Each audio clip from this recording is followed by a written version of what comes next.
महिलांचा देखील एक उपास फार मोठा होतोय, काय सांगाल, काय?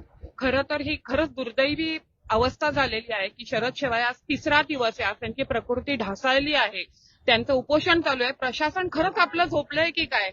आणि त्यांना तर हे हातावरचं पोट आहे. आज हे भाजी विक्रेते आहेत, त्यांनी अचानकपणे तुम्ही त्यांना परमिशन देता की आठवडी बाजार सुरू केला, नंतर 10 दिवसात ती परमिशन रद्द होते. म्हणजे तुम्ही कोणाच्या प्रेशरवरती काम करतायत का? तुम्हाला ह्या लोकांचं दिसत नाही का? आणि मला तर पहिला प्रश्न आहे की तुम्हाला परप्रांतीयांच्या गाड्या कशा दिसत नाही? आज ते आईस्क्रीमवाले गाड्या लावतात, त्यांना कोणीच त्रास देत नाही, त्यांच्या गाड्या पनवेल हायवेला लागतात. मग हा जो काही त्रास आहे किंवा आपल्या भाजी विक्रेत्यांनाच का बरं असं करतायत? म्हणजे कुठेतरी तुम्ही कोणाच्या अंडर प्रेशर आहात. मग हे असं का?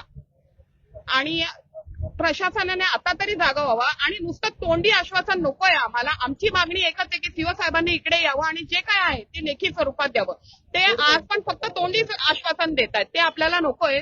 आमची एवढीच मागणी आहे मनसेची की सीओ साहेबांनी इकडे यावं, हे त्यांना लेखी स्वरूपात जे त्यांच्या मागण्या त्या पुऱ्या करून द्याव्या आणि शरद शेवाळ्यांचं उपोषण त्यांनी सोडवावं. प्रथमतः पाहता तर शरदजींची जी तब्येत खालवलेली आहे, तर एक नगर अध्यक्ष म्हणून किंवा मुख्य अधिकारी म्हणून त्यांची सगळ्यात प्रथम भूमिका असायला पाहिजे होती की त्यांनी इथे भेट देऊन त्यांची विचारपूस करावी. कशासाठी उपोषण केलं गेलंय, त्यांच्या मागण्या काय आहेत त्या समजून घेऊन त्यांना एक कमीत कमी त्यांच्याकडनं प्रथमतः जी काय आश्वासनं त्यांना देता आली असती, भले त्याच्यावरती कायदेशीररित्या मार्ग त्यांना काढायला वेळ जरी लागत असेल तर त्यांनी भेट देऊन त्यांच्याशी एक मौखिक विचारपूस करून ते करणं बंधनकारक होतं. एक शहर म्हणजे बोलतात ना, नगर परिषदेचे अध्यक्ष असल्या कारणाने आणि मुख्याधिकाऱ्यांचा यांची जी प्रथम जबाबदारी आहे त्यांनी ती पार नाही पाडली, हे फार निंदनीय आहे.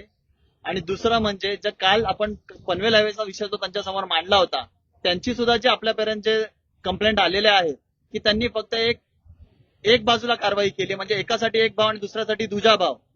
आणि रील प्रथमतः जी सगळ्यांनी पाहिलेलीच आहे, जी व्हायरल झालेली आहे, की त्यांनी स्वतःच्या सहकाऱ्यांकडे जाऊन घरी जाऊन विचारपूस केलेली आहे, पण कदाचित त्यांना इथे येऊन विचारपूस करण्यासाठी वेळ मिळालेला नाहीये. हा कुठेतरी एक दुजा भाव दिसतोय आपल्याला, कारण ही सार्वजनिक ठिकाणी या स्थळी हे उपोषण चालू आहे, ना की कुठे कोणाच्या घरी चालू आहे. तर एक नगर अध्यक्ष म्हणून, एक मुख्याधिकारी म्हणून त्यांनी त्यांची भूमिका पार पाडावी आणि इथे येऊन भेट द्यावी आणि त्यांच्या मागण्या समजून घ्याव्या. आणि दुसरा प्रश्न जो एक कायदेशीररित्या उरतो तो म्हणजे हा की यांचा आठवडी बाजार जेव्हा उठवला तेव्हा यांना नोटीस देण्यात आली होती का, याची त्यांनी भूमिका स्पष्ट करावी.